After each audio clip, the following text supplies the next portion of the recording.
Good afternoon बच्चों, अपन अपने अब थर्ड चैप्टर पे चल रहे हैं।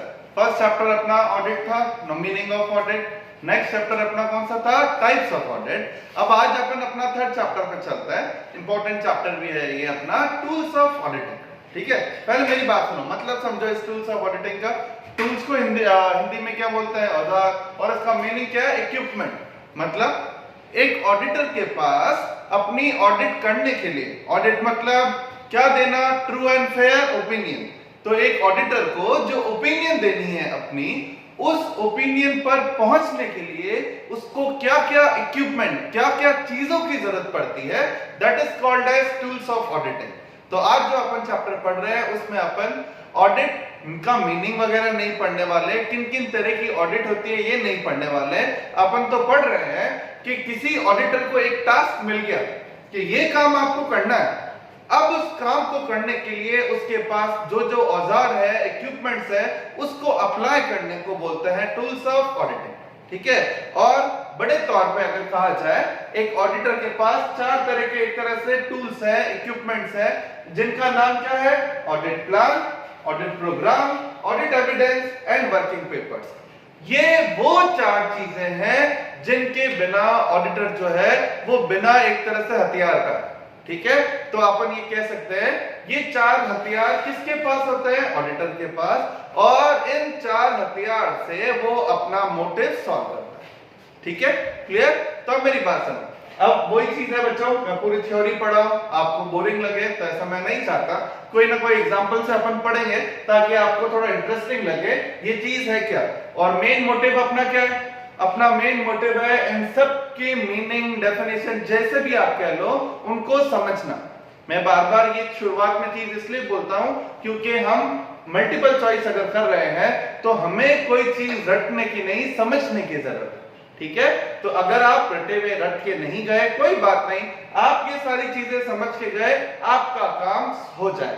ठीक है, तो पढ़े अपन। तो सुनो, अब टूल्स ऑफ ऑडिटिंग में चार चीजें: audit plan, programme, evidence and working papers. अब मेन बात क्या है? आपको समझना है कि इनका मीनिंग क्या होता है और किस तरीके से ये यूज करता है ऑडिटर। तो उसका एग्जांपल सुनो। एग्जांपल में अपन अपने सुरेश सर को ही पकड़ते हैं। ठीक है, अब मेरी बात सुनो, चारों चीजों का मीनिंग समझना है। पहले सर के एग्जांपल को समझते हैं, फिर उसको कैसे अपन अपने इस ऑडिट में अप्लाई करना है वो समझेंगे। मान लीजिए सुरेश सर की बड़ी मुश्किल से शादी तय हो चुकी है। ठीक है, पूरे टाइम में, क्योंकि हम लोगों के most eligible bachelor Suresh sir है, इसलिए उनका एग्जांपल सबसे पहले आता है एग्जांपल। तो मेरी बात सुनो, पूरे कोरोना में बड़ी मेहनत करके सुरेश सर के फादर ने आखिर उनके लिए लड़की ढूंढ ली। तो अब सुरेश सर के फादर का काम है कि शादी ढंग से निबट जाए एक बार जैसे तैसे करके, ताकि उनकी एक बड़ी हेडेक खत्म हो। ठीक है, अब अपनी हेडेक खत्म करने के लिए सुरेश सर के फादर को कई लोगों की मदद की जरूरत है। वैसे ढूंढने में भी बहुत लोगों की मदद की होगी तब जाके लड़की मिली। ठीक है, इसके बावजूद अब उनको शादी करानी है। तो टास्क क्या है? शादी करानी है। जिस तरह से ऑडिटर के पास टास्क होता है ऑडिट करानी है, तो सर के फादर के पास जो टास्क है वो क्या है? शादी करानी है। और शादी कराने में भी वही चार टूल्स होते हैं जो एक ऑडिट में होते हैं। अब चार टूल्स जो सर के फादर को अप्लाई करना है वो ये: पहला audit plan, programme, evidence and working papers. इन चार चीजों की मदद से कोई काम किया जाता है। समझ में आ रहा है? तो चलते हैं अपन फर्स्ट चीज। पहली चीज बच्चों, आप खुद सोचो, अपने आप पे तो लिखे नहीं, बाद में लेना अपने आप पे। फिलहाल अपने आप सोचो एक बार। सबसे पहला काम है सुरेश सर का फादर का प्लान बनाना। ठीक है, तय करके आए हैं वो कहीं पे शादी। तो अब सबसे पहला काम उनको क्या होगा? शादी किस तरीके से करनी है, कितने टाइम में करनी है, कितने खर्चे के साथ करनी है, तो वो ये प्लान घर बैठ के बनाएंगे। और किन किन लोगों को इन्वॉल्व करना है, सुरेश सर के फर्जी दोस्तों को भी इन्वॉल्व करना है या नहीं, या अपने रिश्तेदारों से ही काम निकलवाना है या नहीं, सुरेश सर भी कुछ काम कर देंगे या नहीं। तो वो सारी चीजें मतलब क्या क्या कर रहे हैं? शादी तय करके आए, तय हो गई, बैठ के क्या सोच रहे हैं? मुझे किस तरीके से शादी करनी है, कितने टाइम, मुझे मतलब अपने बेटे के लिए। ठीक है, तो मुझे किस तरीके से शादी करनी है, कितने टाइम में शादी करनी है, और कितने खर्चे के साथ शादी करनी है। तो ये तीन चीजें उनके दिमाग में चलेगी: तरीका, पैसे, और कितना टाइम लगेगा, ये सब चीजें वो सोचेंगे। और इसके बाद ये नेचर टाइम के हिसाब से अपने रिश्तेदारों को, सुरेश सर के दोस्तों को इन्वॉल्व करेंगे कि मेरा ये काम बहुत बड़ा है, छोटा नहीं है, और इस बड़े काम को करने के लिए इन लोगों की जरूरत पड़ेगी। तो प्लान जो होता है बच्चों, वो केवल कौन बना रहे हैं? सुरेश सर के फादर। ये स्टोरी को केवल स्टोरी के लिए नहीं, आप अपने एग्जाम में अप्लाई करने के लिए भी सुन रहे हो, ठीक है? तो फर्स्ट पॉइंट क्या? ऐसा प्लान जो सुरेश सर के फादर ने बनाया। सुरेश सर के फादर को मैं ऑडिटर डिनोट करूंगा बाद में। तो ऐसा प्लान जो सुरेश सर के फादर ने बनाया, जिसमें उन्होंने नेचर, कितना टाइम लगेगा, पैसे लगेगा, इसकी सारी कैलकुलेशन करी, और कौन कौन लोगों को इन्वॉल्व करना है उसकी लिस्ट बनाई। ये होता है प्लान, ठीक है? तो ऑडिट प्लान खत्म। सर के फादर का प्लान बन गया है कि इतने इतने टाइम में मैं मेरे बेटे की शादी करूंगा, इतने खर्चे के साथ शादी करूंगा, और ये लोग मेरी मदद करेंगे। अब पॉइंट नेक्स्ट, अब सुरेश सर के फादर पॉइंट नंबर 2 पे जाएंगे, ऑडिट प्रोग्राम में। ऑडिट प्रोग्राम क्या मतलब? जिन जिन लोगों को सुरेश सर के फादर ने इन्वॉल्व किया है कि आप लोग मेरे बेटे की शादी करने में या इसको निबेड़ने में आप मेरी मदद करोगे, तो जिन जिन लोगों को सर के फादर ने इन्वॉल्व किया है, उन लोगों को उस टाइप के इंस्ट्रक्शन देना कि आपका काम हलवाई का होगा, खाने का काम आप देखोगे, आपका काम जो होगा वो शादी के कार्ड्स का होगा, आपका काम क्या होगा? सुरेश सर का फेशियल कराना होगा, ठीक है? तो सब लोगों को उनकी कैपेसिटी के हिसाब से, उनकी एलिजिबिलिटी के हिसाब से काम डिस्ट्रीब्यूट कर दिया। तो वो जो प्लान के अकॉर्डिंग, बहुत ढंग से सुनना, अपने प्लान के अकॉर्डिंग, अपने प्लान को पूरा करने के लिए जो अपने साथ के लोगों को इंस्ट्रक्शन दिए कि ये काम आपको इस तरीके से करना है, दैट इज प्रोग्राम।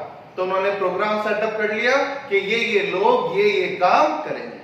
क्लियर? समझ में आ रही है बात? अब तीसरी चीज क्या? सुरेश सर के फादर सोचेंगे पूरा मैंने प्लान बना लिया है, खर्चा वर्चे का सारा हिसाब बना लिया है, कितना करना है मुझे। सेकंड, जिन जिन लोगों से काम करवाना है उसकी रिस्पॉन्सिबिलिटी दे दी। तीसरी चीज, ऐसा नहीं हो कि ज्यादा खुशी के अंदर के बेटे की शादी फाइनली हो ही रही है तो 15-20 लाख की जगह 30-40 लाख लग जाए। सबको ये बोला जाएगा, जो जो लोग उनके साथ काम कर रहे हैं, कि सुन लो, आपको जिम्मेदारी दी है, खर्चा आपको करना है, लेकिन याद रखना हर खर्चे का प्रॉपर हिसाब मेंटेन करके रखना। मेरी बात समझ में आ रही है? सबको ये बोला जाएगा कि जो भी खर्चा करो उसका बिल संभाल के रखना, किसको कितना पेमेंट किया उसके पूरे पेपर ले लेना सामने वाले से। मतलब एक तो होता है खुद हिसाब बनाना, एक होता है सामने वाले से लेना। शादी के कार्ड छपाने का किसी को ऑर्डर दिया तो बोला कि वो जो कार्ड वाला बिल लेकर आया वो संभाल के रख लेना, मैं तुझसे लूंगा। फेशियल करने के लिए सुरेश सर को भेजा तो उस फेशियल में जो भी खर्चा आया उनको गोरा करने के लिए, उस गोरे करने के लिए जो भी खर्चे का बिल उस फेशियल वाले ने बनाया। मैंने ये नहीं कहा कि जिसको रिस्पॉन्सिबिलिटी दी थी उसने हिसाब बनाया, उससे बोला जाएगा मुझे उस फेशियल वाले का बिल लाके दे। तो जो खर्चा पूरे प्लान को एग्जीक्यूट करने में किया जाएगा, उस खर्चे के सबूत को बोलते हैं एविडेंस, ठीक है? ताकि ये एग्जैक्ट मालूम रहे कि एग्जैक्टली खर्चा कितना हो रहा है। कहीं कोई किसी पे भरोसा करके, जैसे होते हैं ना फूफा जी वगैरह, ये थोड़ा सा इनका रहता है, ये लोग थोड़ा सा ऊपर नीचे कर ही देते हैं। या फिर सुरेश सर के दोस्तों का ले लो कि भाई उनको अलग से पार्टी चाहिए थी तो ऊपर नीचे कर दिया हिसाब। तो उस हिसाब में गड़बड़ी ना हो, इसके लिए प्रॉपर सामने वाले से सबूत इकट्ठे करने को क्या बोलते हैं? एविडेंस। क्लियर? 3 बातें हो गई उनके फादर की। अब चौथी चीज जो वो पर्सनल खुद मेंटेन करके रखेंगे, किसी को बताएंगे नहीं। मेरी बात समझ में आ रही है? कुछ ऐसी चीजें होती है बच्चों जो कि सुरेश सर के फादर किसी को नहीं बताएंगे, क्योंकि उस पर यह भी हो सकता है कि मान लो सर के फादर ने खर्चा ज्यादा किया तो लोगों की नजर नहीं लग जाए। समझ में आ रही है? कुछ चीजें वो फादर जो होता है वो अपने पास ही रखता है, उसको बोलते हैं वर्किंग पेपर। मतलब शादी में किन किन लोगों को इनवाइट किया उसकी लिस्ट उनके पास होगी। कल कोई कहे कि तुमने उसको नहीं बुलाया, फलान जी को तुम बुलाना भूल गए, तो उनके पास पूरी लिस्ट होगी कि देख लो लिस्ट में नाम लिखा हुआ है, कार्ड छपाया हुआ है इनके नाम का, नहीं आए मेरी क्या गलती। फिर किन किन लोगों ने लिफाफे दिए, ये भी बड़ा एक कॉन्फिडेंशियल है, ये भी किसी को नहीं बताएंगे। वो किन किन लोगों ने उनको लिफाफे दिए, ये भी लिस्ट उनके पास रहेगी। किन किन लोगों को, बुआ को, चाची को, मासा को, मासी को कितने रुपए दिए, लिफाफे कितने दिए, मिठाई कितनी दी, मोटा तौर पे जो सारा काम, मेरी बात समझना, फ्रॉम बिगिनिंग टू एंड, शादी शुरू होने से लेके शादी खत्म होने तक जो जो चीजें उन्होंने की है, कल कोई ये नहीं कहते, एक अपने मारवाड़ी में बोलते हैं ना, ओढ़मा नहीं देते उनको कोई कि आपने ये काम तो किया नहीं, तो उसके लिए परफेक्ट अपनी एक नोटबुक तैयार करके रखते हैं कि कल कोई कहे, कल मैं कोई काम भूल ना जाऊं, कल कोई ओढ़बा नहीं देते मुझे, मैंने मोटे तौर पे कितना खर्चा किया, कितना आया गया, बेटी वालों से कितना लिया किया, वो सारा एक कागज में तैयार होता है। उसे एविडेंस नहीं बोलते, एविडेंस तो वो जो सामने वाले से लिए, जो खुद ने अपने पेपर पे तैयार करे कि कल कोई मुझे बोले किया क्या आपने बेटे की शादी के लिए, तो हाथों हाथ एक कॉपी उसके सामने दिखा दूं कि ये देख लो, ये सारा काम किया, तो that is called as working paper. ये चार चीज अगर हो गई तो सुरेश सर के फादर एक तरह से गंगा नहा लेंगे, उनका बेटा निबड़ जाएगा। क्लियर हुआ? ठीक है, तो अब अपन इसी चीज को ऑडिट में कन्वर्ट करते हैं। सेम ऑडिटर सुरेश सर के फादर की तरह काम करता है। जब ऑडिटर को पता चलता है कि इस कंपनी की ऑडिट करने के लिए उससे बोल दिया गया है या इस कंपनी का ऑडिट करने का उनको ऑर्डर मिल चुका है, तो ऑडिटर जो पहला काम करेगा वो क्या बनाएगा? Audit plan. ऑडिट प्लान का मतलब, जैसे सुरेश सर के फादर ने क्या डिसाइड किया? तरीका, टाइम एंड खर्चा। तो तरीका, टाइम एंड खर्चे को क्या बोलते हैं? Nature, timing and extent of audit procedure. एक ऑडिटर अपने उस काम को करने के लिए तरीका क्या अपनाएगा, टाइम कितना लेगा, किस एक्सटेंट तक जाएगा, ये सारी चीजें स्ट्रेटेजी प्लान बनाने को क्या बोलते हैं? Audit plan. और मैंने क्या बोला था? सुरेश सर के फादर ने कई लोगों को इन्वॉल्व किया कि हाँ, इन लोगों की जरूरत पड़ेगी मेरे बेटे की शादी के लिए, तो ऑडिटर भी अपनी एक लिस्ट बनाएगा कि इन इन लोगों की जरूरत पड़ेगी मुझे ऑडिट कंप्लीट करने के लिए। तो जिन जिन लोगों की लिस्ट में नाम लिखा जाता है, नेचर और टाइमिंग डिसाइड किया जाता है, that is called as audit plan. तो अब भूलना मत, ऑडिट प्लान मतलब सुरेश सर की फादर वाली स्टोरी से याद रखना, नेचर, टाइम एंड एक्सटेंट, कितना देना है किसी काम को करने के लिए, इस स्ट्रेटेजी को बनाना क्या कहलाता है? Audit plan. और किन किन लोगों को इन्वॉल्व करना है उसकी लिस्ट बनाने को ऑडिट प्लान कहते हैं। क्लियर? बना लिया ऑडिटर ने प्लान। नेक्स्ट स्टेप जो सुरेश सर के फादर ने किया, क्या बनाया? प्रोग्राम। प्रोग्राम में क्या किया? सब लोगों को जिन जिन को इन्वॉल्व दिया, क्या क्या क्या दिए? इंस्ट्रक्शंस। तो यहां पे आइए आप प्रोग्राम में, एक ऑडिटर द्वारा अपने लोगों को जिन जिन को उसने इन्वॉल्व किया उनको जो इंस्ट्रक्शंस दिए कि आपको इस काम करने के लिए ये चीजें फॉलो करनी है, तो इंस्ट्रक्शन जो एक ऑडिटर द्वारा अपने स्टाफ को दिए जाते हैं, that is called as audit programme. और वो इंस्ट्रक्शन जो होंगे, मतलब सर के फादर ने भी इंस्ट्रक्शन कैसे कैसे दिए थे कि ताकि उनका प्लान फुलफिल हो जाए। तो प्रोग्राम भी क्या होता है? After development of audit plan, plan बनने के बाद एक रिटर्न तौर पे सबको उनकी रिस्पॉन्सिबिलिटी थमा देना कि मेरे इस प्लान को पूरा करने के लिए आप लोगों को ये काम करना है। तो ऑडिटर द्वारा ये जो किया गया है, ये लाइन याद रखना, सेट ऑफ इंस्ट्रक्शंस। अपने स्टाफ को जो इंस्ट्रक्शंस दिए जाते हैं अपने प्लान को पूरा करने के लिए, that is called as audit programme. समझ में आया? क्लियर? दो चीजें हो गई, तो प्लान बनाया, किस कैसे करना है उसके लिए प्रोग्राम बना दिया। तीसरा, अब वो लोग, जैसे सुरेश सर के फादर ने जिन जिनको काम दिया था, वो लोग जो जो खर्चा, जो जो काम करेंगे उसका सब क्या संभाल के रखेंगे? एविडेंस। सामने वाले से सबूत इकट्ठा करके अपने पास रखेंगे। तो यहां पर भी यही होगा, जिन जिन ऑडिटर ने जिन जिन अपने स्टाफ को जो जो रिस्पॉन्सिबिलिटी दी है, तो वाउचिंग करना, तो वेरिफिकेशन करना, तो एसेट चेक करना, तो लायबिलिटी चेक करना, उस एसेट, लायबिलिटी, वाउचर्स को चेक करने में जो सबूत वो जुटाएंगे, that is called as audit evidence. Audit evidence से क्या होता है? ताकि स्टाफ को ऑडिटर के सामने अपना पक्ष रखने में आसानी होगी कि सर हम इस कंक्लूजन पे इस एविडेंस के थ्रू पहुंचे। तो उस एविडेंस से ऑडिटर को मदद मिलती है किसी कंक्लूजन पे पहुंचने के लिए, हाँ ये खर्चा इस वजह से हुआ, इसके लिए हुआ। Clear? Audit evidence always collected from third party, सामने वाले से कलेक्ट करके जो उनका स्टाफ ऑडिटर के पास लाया है कि ये खर्चा इस वजह से हुआ, वो क्या कहलाता है? एविडेंस। डिटेल में सब पढ़ना है अपन को, लेकिन मीनिंग पहले क्लियर होना जरूरी था। और लास्ट क्या है? Working paper. वर्किंग पेपर मतलब जैसे सर के फादर ने बिगनिंग टू एंड एक एक जने का खर्चा रखा, किन किन लोगों को बुलाया, किन किन पे क्या क्या खर्चा किया, किस किस को दिया, वो सारा संभाल कर रखा। ऑडिटर भी फ्रॉम बिगनिंग उसने क्या क्या टाइम बनाया, सेटअप किया, कितना नेचर क्या सेटअप किया, उसने सबूत क्या क्या इकट्ठे किए, किन किन लोगों को इन्वॉल्व किया, क्या क्या काम किया, ताकि उससे कंपनी ओढ़बा नहीं दे कि आपने तो 10 दिन में ऑडिट कर दी, क्या काम किया।